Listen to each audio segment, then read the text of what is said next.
Hi, I'm Zach Newmark, and this is Dam Yankee. Don't forget to like, follow, and subscribe on YouTube or wherever you get your podcast for all the coolest interviews with the best performers based here in the Netherlands and those traveling through the country. Today, we're doing something a little bit different, though. We are taking a collection of some of our best clips from the past 30 episodes. We've already done 30 episodes, which is pretty amazing. And we've taken about 8 clips from some of the amazing comedians that we've gotten a chance to talk to. Some really, really funny stuff. These are incredible people, some who are based here, like I said, and some, who are performing through the country, just on their way on tour to one gig or another gig. We've got some great ones. We're going to lead it off with the great Neema Naz. He is a Canadian and Iranian comedian who stopped here for his first time doing performances in Amsterdam, where he showed up at Boom Chicago for some sold out shows. And I got a chance to ask him about the multicultural comedy that he does, because he does a lot of funny accents, a lot of impersonations, and it sometimes gets into a little bit of trouble, but Neema considers himself to be uncancelable. I saw an interview with you from a few years ago where you were asked specifically about cancel culture. Mm-hmm. And at that time, cancel culture was even more, related to what people were saying on stage, what their background and their personal history was. Now cancel culture seems to be meaning just almost like anything that I disagree with, you shouldn't be allowed to say. So I'm wondering, 3 years ago, you didn't seem particularly concerned about cancel culture, that you're just kind of you and who you are. How has your thoughts on that, has that developed or changed over time?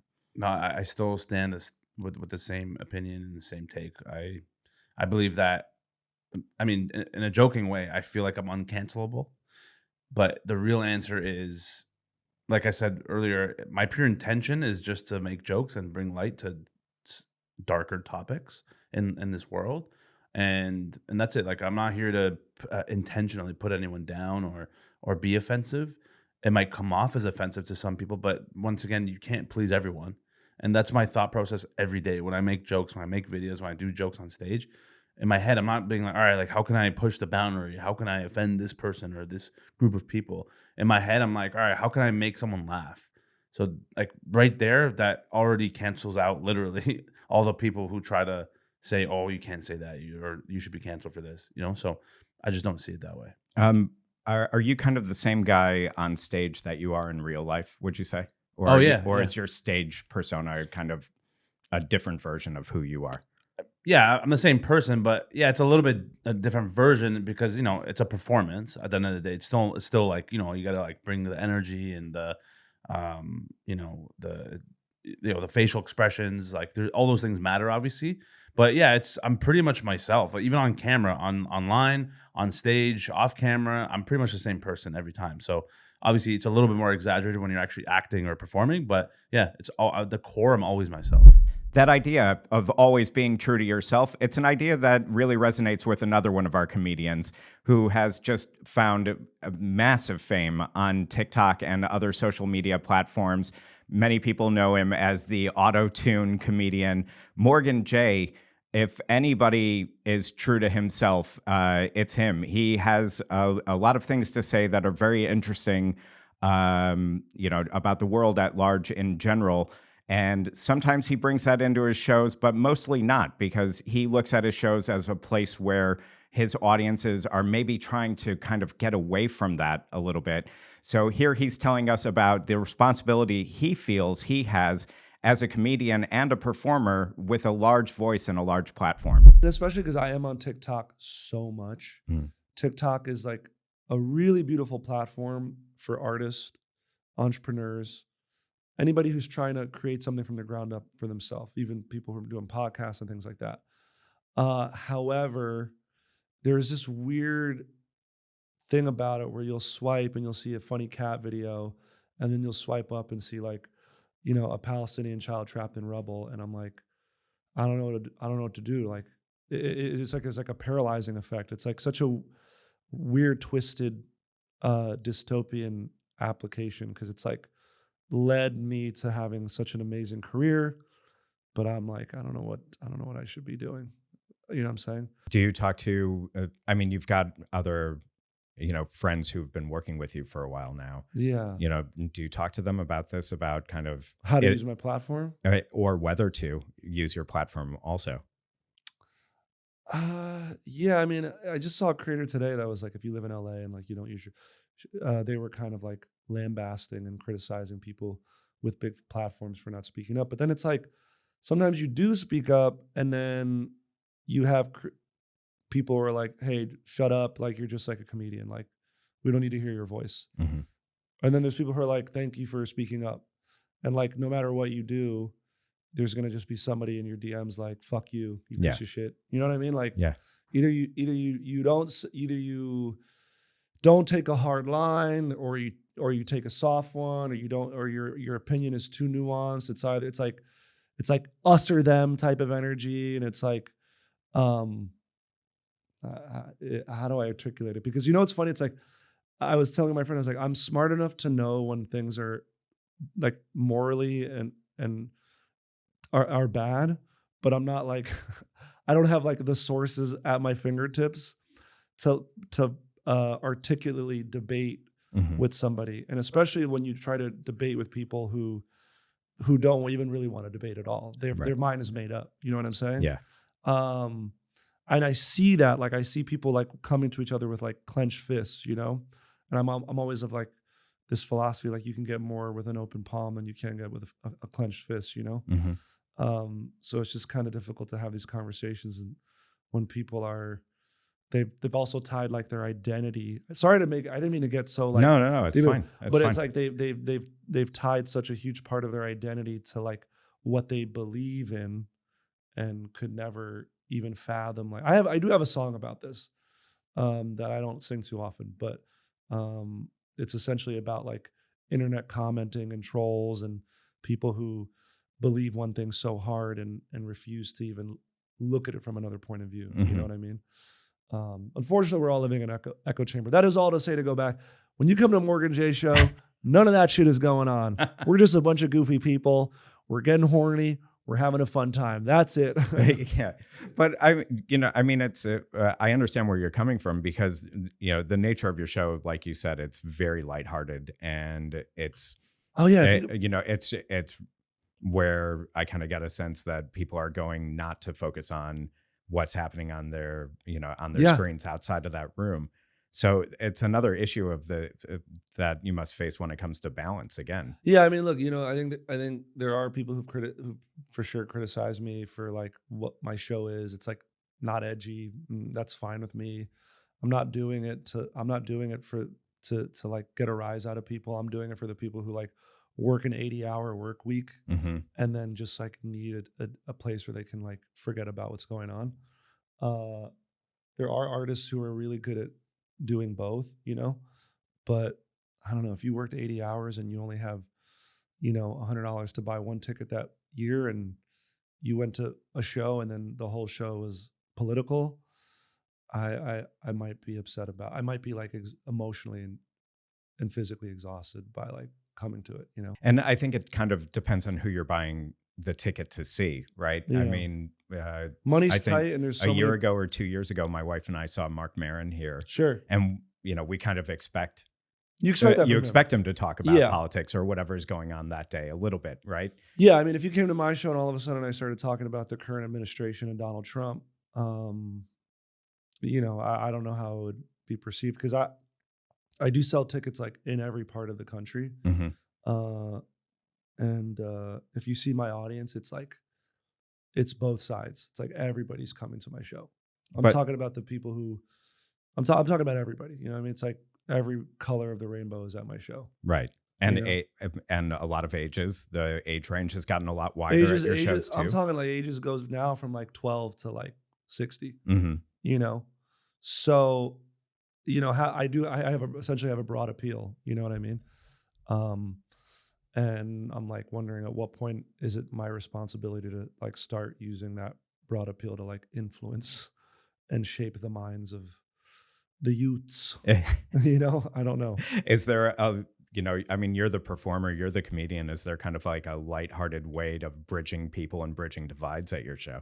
Yeah, I mean, I don't know how explicit I could get. I had one joke during you can, I had totally. one joke during the election. I said, look, man, it's like, what did I say? Like, oh, the right wing has the Epstein Island and then the left wing has the Diddy parties. Like, just reach across the aisle and jerk each other off. You know what I mean? It's like, we're all in this together. We're all a bunch of fucking freaks. You know what I mean? Like, we have more, there's more that unites us than divides us, you know? And everybody wants to be oiled up at some point. It was like something like that, you know? And that was essentially the most I got with it, you know? You know, but you know what I mean? It's like, there is a lighthearted way. And I do have that one song about the internet trolls that, you know, it's actually, I always say at the end of the song, like, this is a show about empathy. This is a song about empathy because the people who are online, like leaving hate comments or leaving you death threats, you know, the truth of the matter is those people, they probably live somewhere where there's nothing to do. They probably have no money or no job. They have no outlet. They have no place or community to have their voice being heard. So they use it to just like lash out at somebody. So like, hopefully somebody can talk to them, even if it's a negative interaction. And of course, Morgan Jay's talking about inclusivity for everybody in his audience because all of these people have different opinions or different feelings of things. Our next guest, Ria Lina, who grew up here in the Netherlands and is now based in the UK, she talks about why it's so important to have that kind of representation in different genders, you know, on the screens and on the stage. That, you know, basically her audience is half the people who are there, they're women. They're the ones who are buying the tickets. They're the ones organizing the nights out. So she certainly has a lot to say about the other side of the issue. That's women actually getting up on the stage or getting up on the TV screen. There are a few women out there that you almost want to do a line between them. You know, Betty White was another one. Betty White was one of the first, and Lucille Ball. These are all fantastic comedic actresses who were just strong in themselves, stood up for what they wanted, but were able to get it. Because let's be honest, there are probably more women who stood up and didn't get what they wanted. And even now, I find that as a woman, I'm still hitting ceilings and hitting doors and things closing. We had a moment in 2017 with the Me Too movement. We had a real resurgence. You know, there was a fourth or fifth wave, some would argue, of feminism that really helped push us forward around 2017. But even now by 2025, we're seeing the backlash to that. We're seeing people respond to that. People are already tired of women yapping, and they're tired of women asking for stuff, and they go, you've had enough. You had a bunch. You know, from 2017 to now, you've had some. Now shut up. You can't have any. And we see that I see it in booking policies. I see it in how it used to be that for a while, all of the clubs around the pandemic and just after were insistent on we must have a woman on the bill. And they actively try to get women on every comedy bill because women comprise 50% of your audience. Right. As the organizers at home, they're buying 60 to 70% of the tickets. Sometimes up to 80% of the tickets, and yet often will show up on the night and there will be 0 to 1 of the 4 people on the bill representing them. And already now you can see people just going, oh, it's too hard, or we can't find them, and it's a two-sided coin. I know from speaking to comedy promoters that women are the ones who cancel the most. They will cancel or pull out of gigs the most. And I can get why as a promoter that's frustrating, but is it that women are more flaky, or is it that the system isn't set up for the main caregiver to work at night, for someone who struggles to get home safely after 10, 11 o'clock at night to work, to be able to accept the job where there's little to no public transport, where, where our earnings are still a little bit out of whack. Although in comedy, I will say this, usually if the opening spot is advertised at 150, everyone's getting 150. They're not going, oh, you're a woman, you can have 120. Although Right. I have had that happen to me before, where I have queried the fees to find out that coincidentally I'm on a different fee. So I'm not saying it doesn't happen, but generally speaking, there is more meritocracy, I think, in comedy at the club level. But so the question is, are women canceling more because of their personalities and because they're flaky and just difficult to work with as a gender? Or is it that we need to spend more time making sure that they can do the job and do it safely? At the higher end, at the end that sort of I inhabit on the circuit, I know that the women at my level are canceling because, unfortunately, scheduling wise, the circuit will book 6 to 9 months in advance. Mhm. I can have gigs in my diary. I mean, we're already. You do. You've got your whole like autumn tour booked out. Well, autumn, yeah, that got booked out last year. Yeah. We're booking through the tour is at the moment booking through to March. We are actually in Utrecht on the 14th of December. Oh, So mark I'll your be over calendars. here. Yeah. Yes, I'm here. I'm coming. And we're talking to a few other places. So I'm talking to Amsterdam, talking to The Hague, talking to Rotterdam. So just join my WhatsApp channel and find out about those, or my mailing list, or my website, or Instagram. All sorts of places. options. I'm an online whore.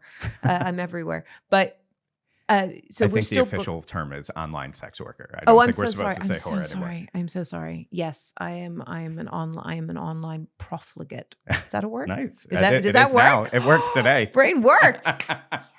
We just All right. need to get to that 11 a.m. mark. Yeah. And then the caffeine kicks in. Woo. So the other reason that women quit at my end is because television books with 2 to 3 weeks in advance. Mm-hmm. And so I will get called to do a radio show or a TV show with less than a month's notice. And so if that gig has been booked in for 9 months, and then suddenly someone calls and goes, "Hi, instead of accepting a low 3-figure for live work, would you accept a mid 4-figure for television?" The gig is more often than not being pulled. Right. And that's the other frustrating thing is that I get it. Promoters are going, "I've just sold all the tickets based on your name. Mm-hmm. And now you're pulling the gig with 3 weeks notice." Sorry. Right. That's really, I'd be better off just booking a white guy, selling the tickets off his name, knowing that he'll show up. But I don't know why I is said white. Just guy. But what's the difference in terms of, getting an offer on a TV spot? Because I imagine, male performers are also getting these offers and pulling out of gigs. Well, I mean, even though, like, if we look at Mock the Week, which no longer exists, even though by the time it finished, it had 7 seats and only 2 were filled with women, Mm-hmm. because there are so many more male comics than female comics Right. in the queue, in the line, it still means that those of us in the female pool are getting called more frequently than all of the male comics that exist. Mm. So it's ironic though, because promoters are using our TV credits to sell the tickets. So it's a double-edged sword. You want me to have TV credits so that I sell your tickets, but then you don't want me to cancel when a TV credit comes up, when a TV opportunity comes up. So Right. it's a vicious cycle. I try, if I do have to pull, to offer to come back again and go, "I am really sorry, let's rebook that." And if I have to move it once, I try not to move it twice. I don't like to do that. I'm not comfortable with that. It'll always stick in my brain. It's the autism. It'll stick in my brain. That gig is there because I pulled it 9 months ago and I need to do that gig. And try and avoid, but I'll also try and rebook it for a time where I go, "Listen, I'm less likely to pull a gig in July because there's not as much television being filmed," for example. And then what happens if you turn down the TV gig? Does that make it less likely that they're going to call you again? Yeah, those opportunities they'll come once and sometimes never again. So you do need to say yes. Ria Lina is no stranger to TV audiences, especially in the UK, having been on Mock the Week repeatedly and shows like Have I Got News for You. But another very frequent comedian on TV screens in the UK, and he's made a name for himself globally, is Russell Howard. He's an absolute powerhouse in the British comedy scene. He's incredibly funny and also reflective of one of the reasons we started this show in the first place. A lot of times you get these amazing talents coming through the Netherlands that just are not interviewed or are not featured in Dutch media outlets. And we thought Dam Yankee could fill that void, could fill that gap by bringing some of these incredible interviews. And it didn't really matter that in this conversation, Russell got a little bit perverse. It was quite funny.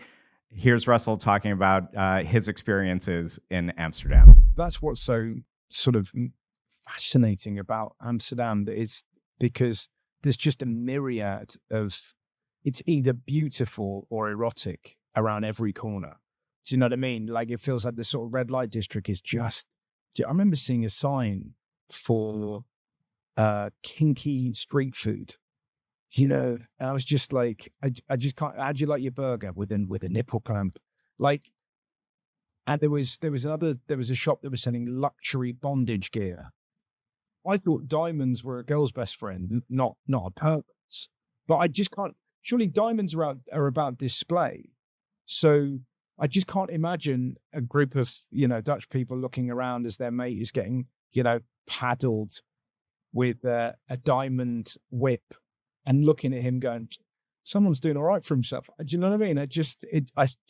It baffled me. I didn't have the courage to go in and see, and also surely call it Pimp My Gimp. Don't call it luxury bondage gear. Have the courage to give it a proper name. But I really like, I love how many different Amsterdams there are. That's what I love about it. It's probably the same as most places, that you Russell Howard is so incredibly funny and talented with the way that he turns a phrase. Another comedian that's similarly so is a Dutch Surinamese comedian, Roue Verveer, who normally doesn't even do interviews in English and rarely performs in English, but he's just so incredibly funny and can be incredibly controversial. And some consider him to be offensive to the point where he almost got me canceled for even laughing at some of the things that he said. I think Roue is a great guy, so take a look at this because offensive or not, it's pretty funny. In Holland, they don't know stand-up comedy. They didn't know stand-up comedy by then. They knew cabaret, the Dutch cabaret. Right. That's a story, that's a song, a poem, it can be whatever. Where you're going to fight the world, the poor, and the children in Africa, you have to tell. And people are like, wow. And I was like, no, I'm going to make jokes about the fly on the eye of the poor people. Why is there a fly? Because that's how I was the news. I was the news like a comedian. And not on purpose, but that's how my head works. So where the cabaret people are like, oh, I have to make a song about this.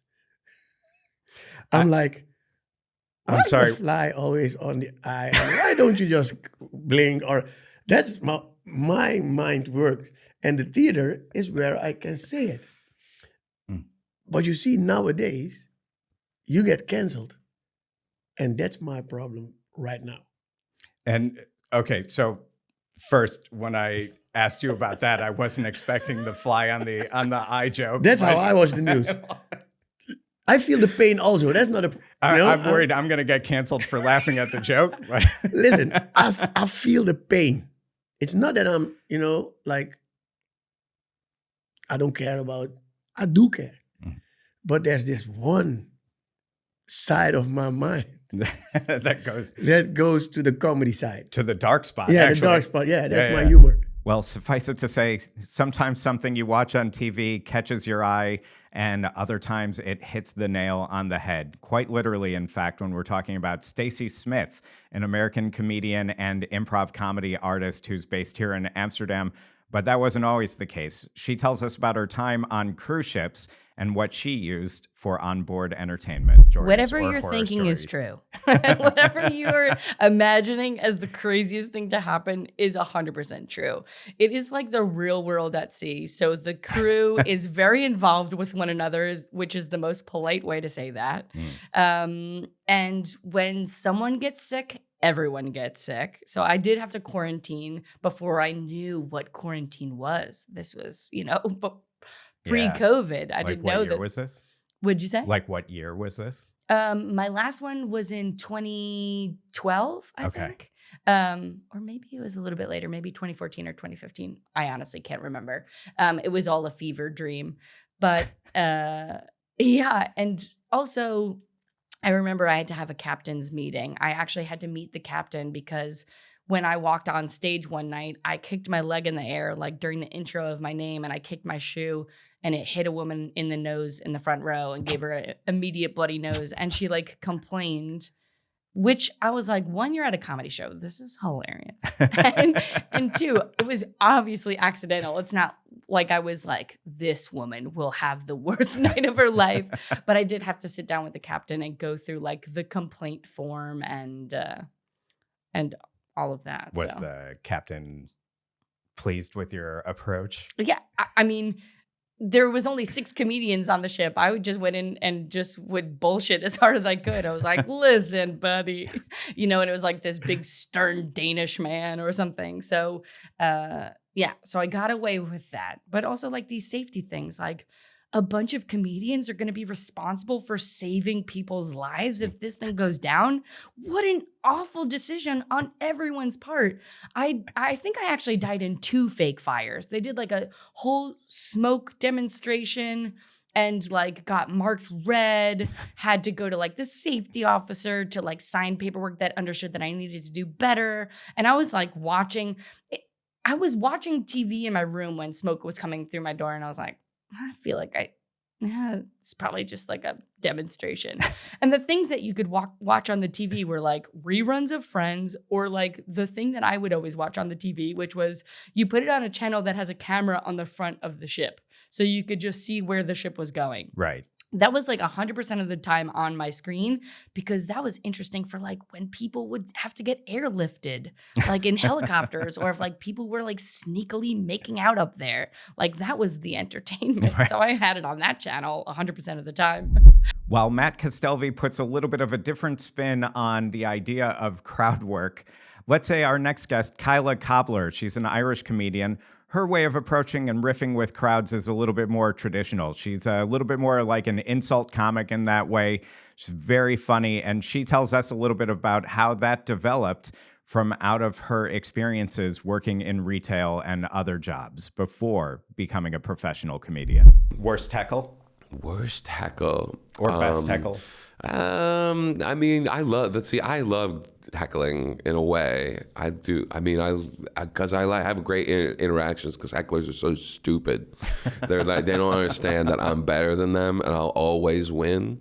The only time it's like really bad heckling is it's when they're not it's like when they're not even listening. I mean, I've been attacked on stage. That was a heckle of sorts. Wait, how is this not your biggest bomb? Because it went really well, actually. I recorded it, as you see it on my YouTube. I did a joke, and a woman ran up on stage and tried to rip the mic out of my hand in a drunken stupor. And so I had to resist all issues to touch her and to shove her, because she was so drunk. I knew if I shoved her off the stage, she would fall and die. So I had to just like fucking don't touch me. I don't know what you are. Did she attack you because of the joke? Yeah, but it was mainly because of alcohol. She was incredibly drunk. What was the joke? The joke has gotten me in all the trouble, actually. This joke, someone yelled at me after a show about this joke. Another person, this was the third time, so this was an attack, so it escalated. Someone yelled at me after a show, someone complained, someone sent an email, and then this woman attacked me. The joke is about Russia and Ukraine, and it's really low stakes. The joke is as follows.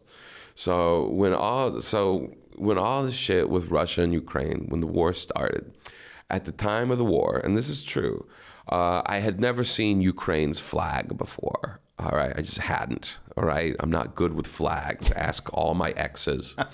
And so when I saw all this shit on the news, initially I thought Russia was invading IKEA, and so I was just as worried.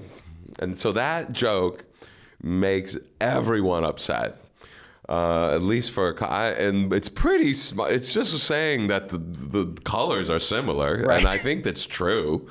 If you're telling me that the Ukrainian flag doesn't have similar colors to the IKEA logo, then you're just wrong. I'm sorry, and I'm not saying it's better or worse. I'm not belittling Ukraine.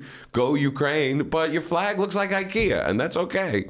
You're allowed to have a flag. Don't stop attacking me and emailing me. All right, I can't stress it. Matt maybe does have a point. Everybody does kind of know the colors of IKEA, and the IKEA family deal would certainly get that company into trouble if they extended it to Kyla Cobbler. Her family is absolutely huge, and the comedian talks about it often on stage. She's very, very funny, from Ireland. This is what she has to say. What was your family life like? My family life was great. My mom was a young mom, so my parents were really young when they had us, which is great now because like I just have this cool hip mom that gets to hang out at shows and isn't shocked at all by anything I say, which is lovely. And she's been really supportive, like really, really supportive. She's an amazing woman. She actually signed me up to do a comedy course when I was 15, a stand-up course. And I was like, you're mental. I was like, I would never do this. And now 17 years later, I was like, okay, maybe you're onto something. Right. Or maybe you're right, Mom. Did you have any siblings growing up? Yes, I did. So I have 3 siblings. So my mom had 3 kids, and my dad had like Snow White and the 7 Dwarfs. He's got lots. You name them. There's so many of them. Like 12 or something in total. So, Oh my God. but I know, yeah, he's very charismatic guy. What a guy. Wow. All right. I don't even know where to go with that. Yeah. I know. Look, I don't even fucking know either. It's great for material though, so at least that. And my youngest sister is Alana. She's 7. She's so funny. She's such a character. Like And such a character. And I love who's her. the oldest one in the collection? Neema Naz, my eldest sister. So she just had a baby boy called Owen. Okay. Yeah. How old's Tierna? How much older than you? Tierna is 38, I think, or 39. That's amazing to me. You have siblings ranging like 31 years in it, like this 31-year gap between the oldest and the youngest. Yeah. Isn't that mental? Whoa. And like, especially like since I kind of hit like 28, like 28. And like, obviously, everyone's like, because this is the question get asked as women, like, children, you're going to have children, you're going to have children. And I'm like, I'm just waiting for my dad to pass the baton. I'm ready. I'm locked and loaded. Let's go, Dad. Give me a chance to do it. You know what I mean? He's a devil. Time to retire, Dad. Yeah, he's unbelievable. I don't even know how he's doing it. Like, fair play to him, like, you know. And he's not like a Huberman character. He's not there like counting his sperm and making sure that he's like, I don't know. He's defying science, like genuine with his diet and exercise. How he's still fertile it's incredible, and it makes me less worried about my age. People are freezing their eggs at my age, and I'm like, I'm Mickey Connor's daughter. Don't you worry about it. I'll be good. It's all good. I got those genes, baby. I got those genes. But it's very funny. Sorry. No, go ahead. Keep going.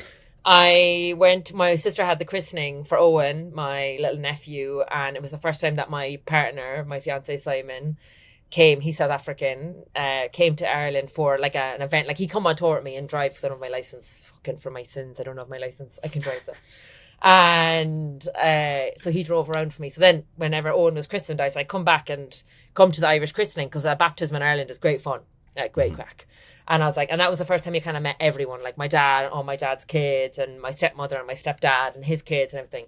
So there was 75 of us. And Alana, my littlest sister. So like where I'm from, everyone looks like me. Mm-hmm. Like you wouldn't have anyone that looks any different. And like with my dad's record, we probably are all related. Do you know what I mean? So truly, thank you so much for watching this episode of Dam Yankee. Don't forget to like, follow, and subscribe us on YouTube and wherever you get your podcasts for more of these amazing interviews. We launched the show in February. We've done 30 episodes so far with just an amazing collection of performers, comedians, artists, authors, you name it. It's been a great ride so far. We owe you a lot of gratitude for keeping us going because your positive feedback, you're watching these episodes, listening to these episodes, interacting with them really keeps us going. So please keep that up. Like I said, like, follow, and subscribe to us, and we'll keep going and bringing you more of these amazing interviews. We're going to keep doing as many of them as we can at 301 Studios here in Amsterdam. And we've had such a great time producing these episodes with our producers, Peach Rizzo and Marcus Engel as well. So this show is an NL Times podcast. We keep it up, and we're going to keep going and keep bringing you more of these amazing interviews. So stay tuned. Thanks so much. Dam Yankee is produced in partnership with NL Times, the top choice for English language news from the Netherlands. Founded nearly 15 years ago, NL Times is now the #1 site for information about this country, featuring more news stories every day of the week than any other website. Keep tabs on the latest top stories, features, and breaking news from across the entire country, including the 3 big cities, Amsterdam, Rotterdam, and The Hague. So visit nltimes.nl now and find out what millions of people are reading about the Netherlands.